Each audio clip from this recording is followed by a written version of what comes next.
यह एक सत्य और आंखों देखी घटना है। हमारा गांव गोंडा जिले में पड़ता है। यह उस समय की बात है जब गांव में 18-19 साल की उम्र में सब लड़कों की शादी हो जाती थी।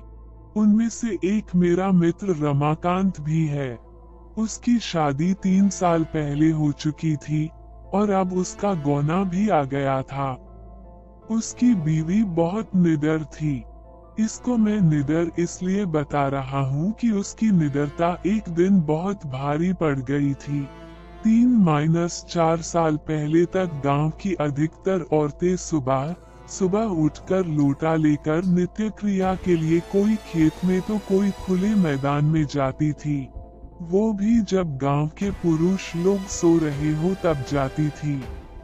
कुछ दिन बीत गया तो अब रमाकांत को एक सुंदर सी बेटी हुई। बेटी अभी 8 महीने की थी। उस समय उसकी बीवी सुबह सुबह अकेले उठकर खेत में चली गई और अपने सासू माँ को या फिर अपनी जेठानी को भी नहीं जगाया। वो अकेले ही चली गई क्योंकि वो तो बहुत निडर थी।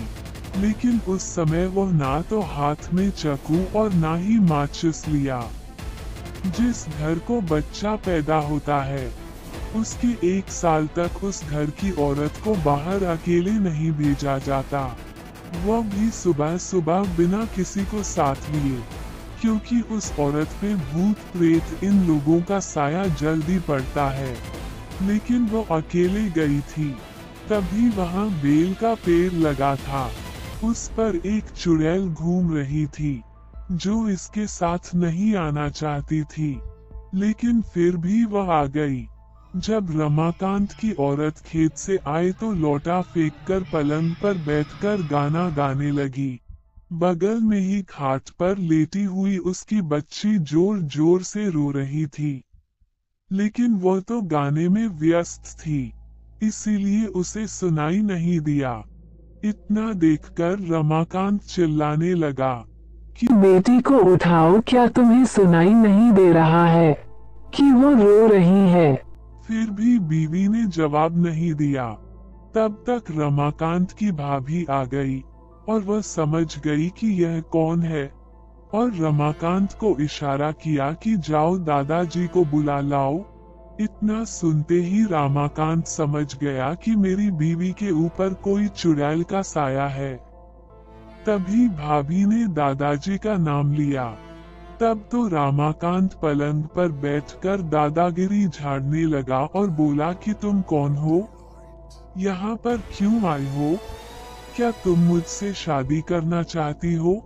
तब तक गांव की कुछ औरतें और कुछ पुरुष मजा लेने के लिए इकट्ठा हो गए।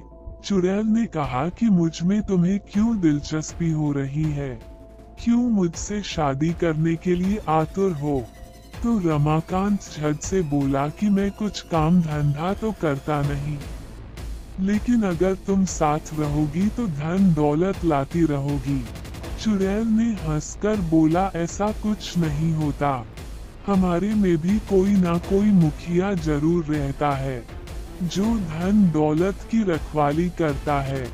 तुम चाहो तो हमारी दुनिया में चलो, तब मैं तुम्हें सब कुछ दूंगी, पर अभी नहीं क्योंकि तुम जीवित हो। रमाकांत समझ गया कि अब मेरे हाथ कुछ नहीं आने वाला है, तो उसने बोला कि ब्राह्मण परिवार में आते हुए तुम्हें डर नहीं लगा? और नीचे बैठे हुए सब लोग मजे लेते हंस रहे थे। तब तक दादाजी भी आ गए और बोला कि यहाँ से सब लोग हट जाओ और अपने अपने घर जाओ। इतने में रमाकांत की बीवी भी पलंग से नीचे उतरकर सिर पर पल्लू डाल दिया और चुड़ैल भी चली गई।